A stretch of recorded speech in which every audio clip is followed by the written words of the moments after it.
So a Tory minister was laughed at last night on Question Time as he argued over the merits or otherwise of the government's £200 energy bills discount.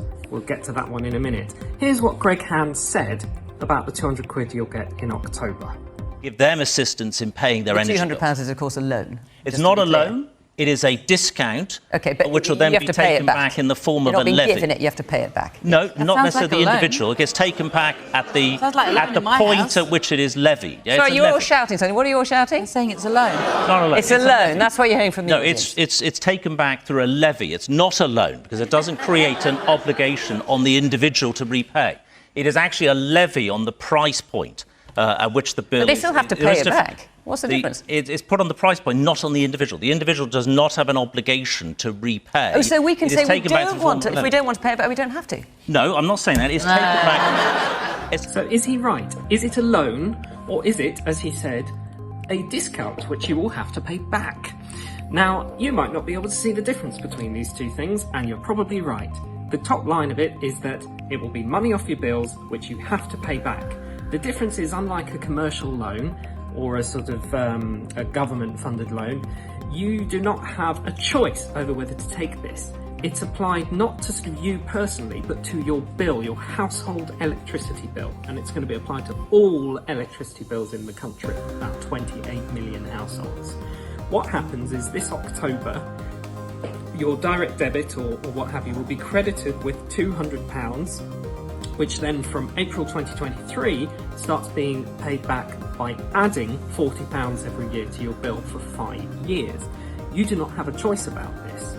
Now, the government says that it's a good thing that it's not a loan. People with religious concerns about taking out a loan, the government claims that they shouldn't have objections to it, and if they do, it's tough because they have to take it anyway.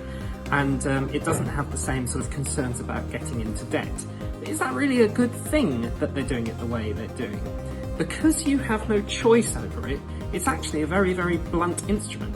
And because it's for households and not for individual people, you could find that you lose out.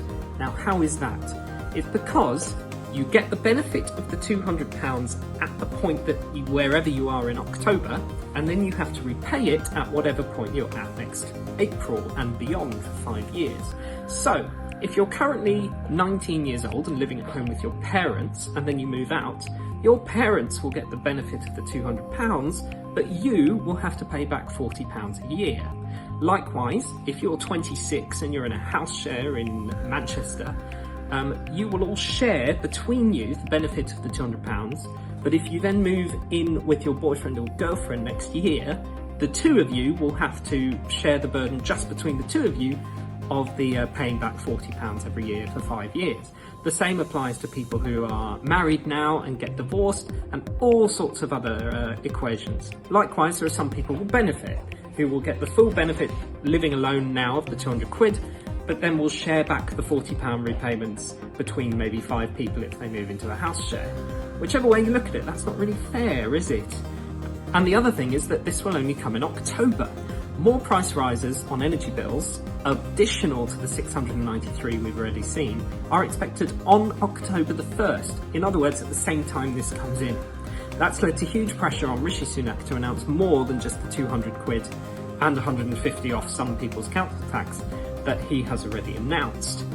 Some proposals that were leaked this week suggested he could go to £500, or that he could save some poorer people from having to repay the money later on. Both of those have not been announced in the spring statement, although I am assured that they're not completely dead and off the table, but it will be a mean feat to try and get the Chancellor to open his purse strings on this one.